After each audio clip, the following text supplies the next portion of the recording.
नमस्कार मित्रांनो, स्वागत आहे तुमचं महास्टडी मित्रावर.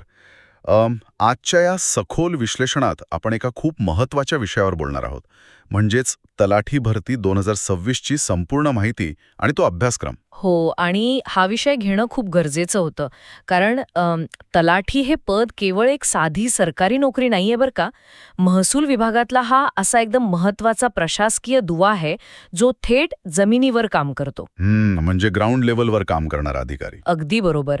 शासन आणि सामान्य जनता किंवा आपले शेतकरी यांच्यात समन्वय साधण्याचं काम हे पद करतं. आणि ग्रामीण तसंच शहरी भागातील पदवीधरांसाठी ही एक सुवर्ण संधीच असते. म्हणजेच काय म्हणतो आपण, हे पद एका मजबूत पुलासारखे आहे नाही का, जो सरकारी योजनांना थेट तळागाळातील लोकांपर्यंत पोहोचवतो. पण या पुलावरून जाण्यासाठी जी परीक्षा द्यावी लागते, तिचं स्वरूप नेमकं कसं असतं? तर हे बघा, ही परीक्षा आता पूर्णपणे ऑनलाईन म्हणजेच CBT पद्धतीने होते. Computer based taste.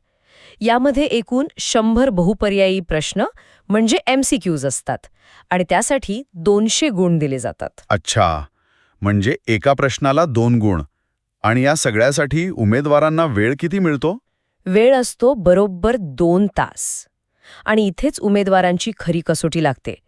कारण 2 तासात 100 प्रश्न वाचून, समजून, अचूक पर्याय निवडणं हे सोपं नाहीये. खरंय. म्हणजे साधारण एका प्रश्नासाठी 1.25 मिनिटाच्या आसपास वेळ मिळतो. बरं, हा जो अभ्यासक्रम आहे तो पाहताना उमेदवारांना दडपण येऊ नये म्हणून तो कसा विभागला गेलाय? अभ्यासक्रमाचे 4 मुख्य स्तंभ आहेत आणि ते समान भागांमध्ये विभागलेत. म्हणजे प्रत्येकी 25 प्रश्न आणि 50 गुण. पहिला भाग आहे मराठी, ज्यामध्ये व्याकरण, शब्दसंग्रह, समानार्थी विरुद्धार्थी शब्द आणि प्रसिद्ध पुस्तके येतात. हां, मराठी तर आवश्यकच आहे.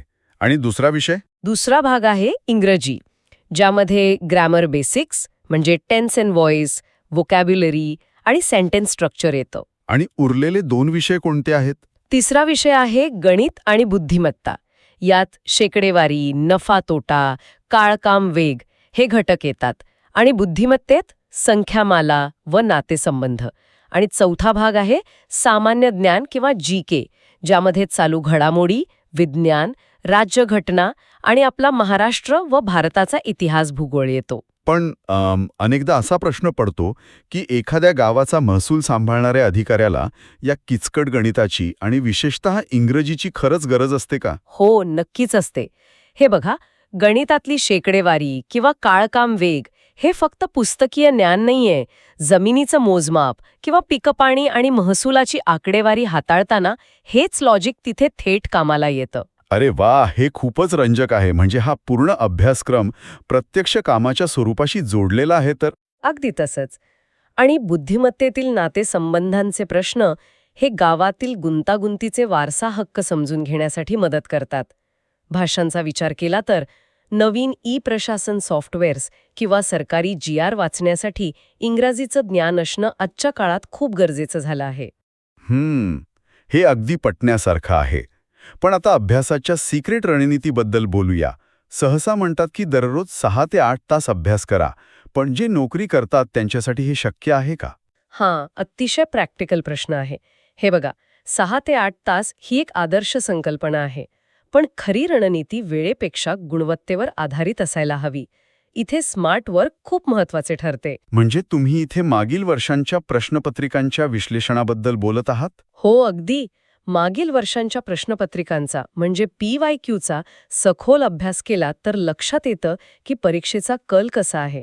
आणि इथे एक सर्वात महत्वाचा नियम मी सांगेन. कोणता नियम? एका विषयासाठी 10 वेगवेगळी पुस्तकं वाचण्यापेक्षा एकच दर्जेदार पुस्तक 10 वेळा वाचा.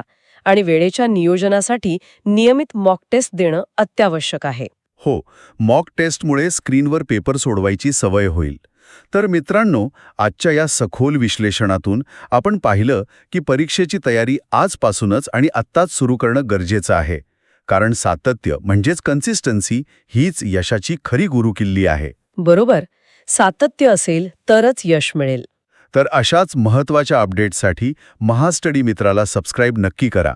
आणि या व्हिडिओला लाईक, शेअर आणि कमेंट करायला विसरू नका. आणि जाता जाता एक विचार नक्की करा. जर परीक्षेचा वेळ 2 तास आहे आणि सातत्य हीच यशाची गुरुकिल्ली आहे, तर 2 तास एका जागी बसून पेपर सोडवण्याची सवय लावण्यासाठी आजपासूनच तुम्ही काय पाऊल उचलू शकता?